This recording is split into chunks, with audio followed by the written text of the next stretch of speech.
Afternoon. The dean has cautioned me that I really better do this right because I've had a year to prepare for it.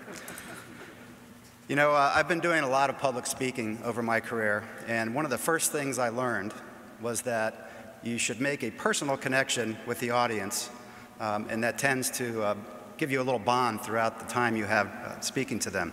So I'm going to let you in on a little secret. I was going to ask for a show of hands to see how many out there were familiar with the AA 12-step program, but I figured you wouldn't raise your hand even if you were. So borrowing from that, the first step in the AA program is to admit you have a problem. So here it goes. Hi, my name is Bob, and I'm a terpaholic. I am a member of the Alumni Association. As Dean pointed out, I'm very active in the Smith School Board of Advisors. And yes, if you'll excuse the phrase, I'm an athletic supporter. So, with those qualifications, I want to publicly congratulate the class of winter 2010. You did it, and my hats are off to you. And a round of applause, actually.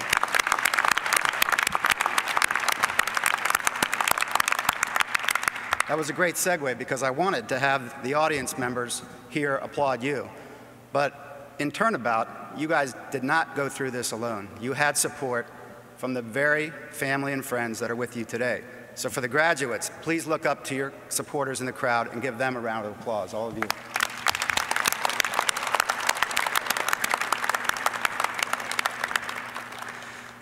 So whether you're here celebrating an undergrad degree, a master's, or a PhD, this was a very long haul for all of you.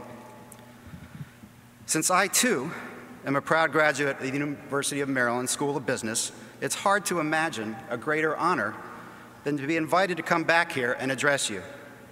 But I'm not afraid to tell you, the pressure is pretty high. In fact, I was feeling really good about the speech until standing outside with the members of the platform. They were all commenting how great the commencement speaker was at yesterday's larger assembly. So bear with me. Nearly half of you are here for the second time now that you've attained your master's. And this is your second university commencement speech. But it's my first, so go easy on me. I really wanted to do this right, so I did what I usually do when approaching something new. I researched, I asked for advice, and I borrowed liberally. My research showed me that the longest commencement speech on record was given at Harvard in the 19th century, and it went on for 6 hours. Now rest assured, I do have 6 hours of captivating material, but I checked with Bentley's and we'd miss happy hour if I went on that long. So I won't. My research also showed me that the shortest commencement speech on record was given by the former governor of Wyoming, Nels Smith. When it was his turn to speak, he rose from his chair, approached the podium, surveyed the rows of gowned graduating students, and said slowly, "Y'all done real good." Then he turned around and took his seat. I'm sure you'll appreciate the efficiency of the be brief and be done approach, so I'll lean toward that. Many of you in the audience were kind enough to answer a little survey to help guide me in my remarks here. It turns out that there are some things that are universal. You told me that what you're most excited about now is beginning a new life, making money, getting a break from school, making an impact on the world, establishing your professional identity, and making a difference. You know, I have 2 sons who just graduated, and they're telling me the same thing. And it sums up how I felt when I graduated from this institution exactly 30 years ago. When asked what your greatest fears are about this crossroad, again, your responses were very similar to my friends who graduated a couple of years after me, which was one of the worst economic climates in American history until now. You fear not getting a job, not being successful, being overworked, repaying loans, and you worry that you won't find a job that you're passionate about. Interestingly, you also fear the things that you've longed for, responsibility, independence, making life-changing decisions, and being a real adult, whatever that is. Though I haven't needed a comb in 15 years, have adult children, and the weight of 40,000 employees on my shoulders, there's a big part of me that's not achieved real adult yet either. I think of it as a journey, not a destination. Which brings me to the main focus of my discussion with you today. Here's the proverbial old guy sharing his experiences, as if the one thing missing from your top-tier education is this last set of words of wisdom to catapult you into a life of success. But you're here, I'm here, so let's give it a go. Keep in mind, when I sat where you are today, there were no personal computers or laptops, no cell phones, texting, or sexting, no public internet, email, or Twitter, no Blackberries, no iPod, iPad, or iTunes, no instant messaging, XM radio, Priceline, Hulu, Netflix, Kindle, or Groupon, no Xbox, Wii, or Guitar Hero, no digital cameras, no digital anything. Get this, to meet girls, we actually had to show up at a party or go to the VU, as there was no Facebook or Match.com. It was totally brutal. It was an analog world, one that did not operate at the speed of instant. FedEx was the early proponent of bringing speed to business, using a 400-ton plane to rush documents to arrive in 24 hours. That was high tech. 24 hours today is laughable. Now, if it takes 24 seconds to send a document, we roll our eyes. Now, before you get up and run for the door, I'm not waxing poetic about the good old days. This is much better. But the way we conduct our lives now is also much different. The world has sped up and changed dramatically as a result. We are a world of niche, a world of now. We connect with people we will never meet in person. We buy products, we become friends, we fall in love, we compete in poker, we earn college degrees, all sitting alone in a room far, far away. Yet our borders are erased, and time itself is a very different reality. That's pretty amazing. The result of this new world wreaked havoc on some in business.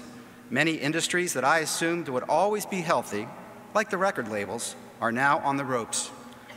This is in part due to the change in technology, but in larger part, the industry's refusal to harness the change and create a new business model. At the same time, other companies have created services like Apple's iPod, Pandora, and Amazon, which leverage new technology to gain customer adoption and change our lives. While many people fear change, change is good. That is, if you don't fight it, but rather figure out how to harness it. To paraphrase Darwin, it's not the strongest or the fastest or the smartest of the species that survives. The species that survives is the one that's most adaptable to change. But even with all the revolutionary change in our culture over the last 30 years, some things about business and human nature remain the same. Let's talk about those just for a minute. Here's my commencement speech, advice tidbit number 1. Take your job seriously, but yourself lightly. There will be times that the task before you will be daunting, but if you can find humor in the situation or in yourself, you will be better prepared for the challenge, and you'll have a longer, happier career. Humor is an icebreaker, a team builder, and it keeps you grounded. Let me share a personal example of how you can take your job seriously, but yourself lightly, in order to get a job done. It may not be a secret that my company, Sprint Nextel, had significant issues a few years ago in the customer care department. In fact, the CEO brought me over from driving the company's operations efforts to lead the charge in addressing this very issue. Improving customer care was deemed as the #1 priority for my company. Huge responsibility. It was easy to turn around. The 5 guys who tried to tackle it before me surely would have done so. The company's future depends on our ability to save and satisfy customers. Naturally, I did research to find out where we could implement process improvements in our tools and training, and I put in many long and short-term fixes. But it's also critical to the mission was the need to recognize and reward our people for exceeding our customers' expectations. That's all serious stuff. That is, until we created the coveted award, which the Dean alluded to earlier, for superior performance.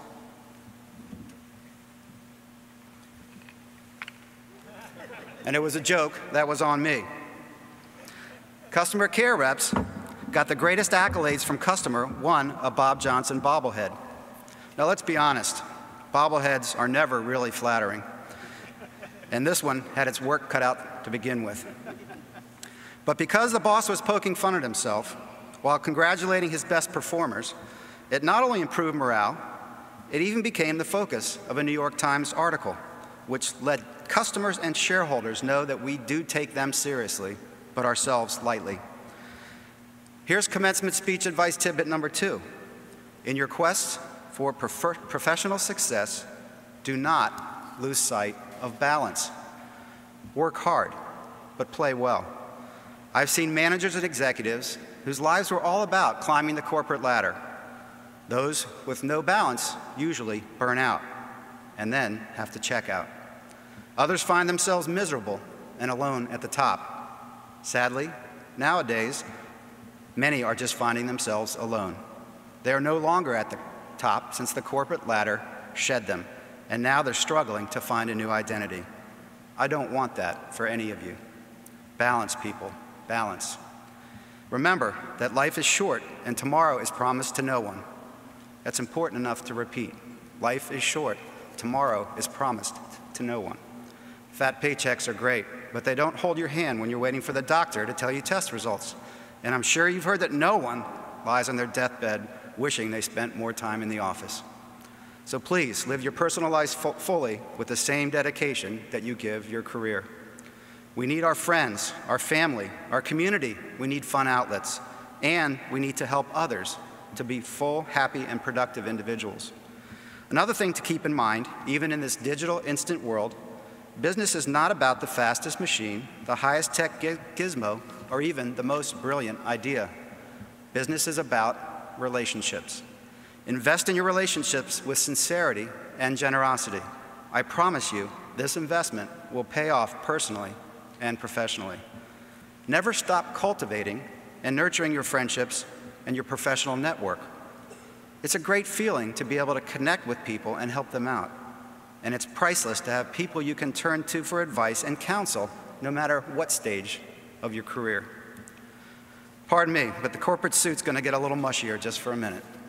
While you were at Maryland, you learned a good deal about accounting, international business, supply chain management, and marketing. And make no mistake, that subject matter expertise is important. But it's just the foundation. To be truly successful, you have to surround yourself with people you admire, respect, trust, and like, both in your personal life and on the job. Interestingly, many people think to be a great leader, you must be feared. I don't agree. Yes, it's an imperative that people take you seriously, that you have earned the respect of subordinates and bosses, and that people believe there are consequences if they don't perform. But it's been my experience that the greatest leaders, those whose organizations accomplish incredible things, are admired. Their people would walk through walls for them, and they'll take on the gutsiest challenges because they want to win for that boss. And in doing so, they'll gain great personal growth and satisfaction. Commencement tidbit number 3. Find a mentor. Find someone you respect, admire, and can learn from. Many people find their best mentors in professors, perhaps parents. Others find mentors on the job, some from sports teams, hobbies, friends, or perhaps in neighbors. I found my mentor in the newspaper and then in hardback. Jack Welch, chairman of GE from 1981 to 2001.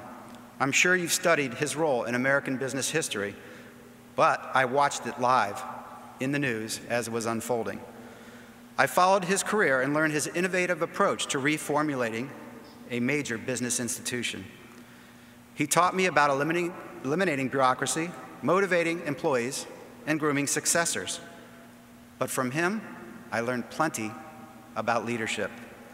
Granted, he was labeled Neutron Jack by detractors because he eliminated employees.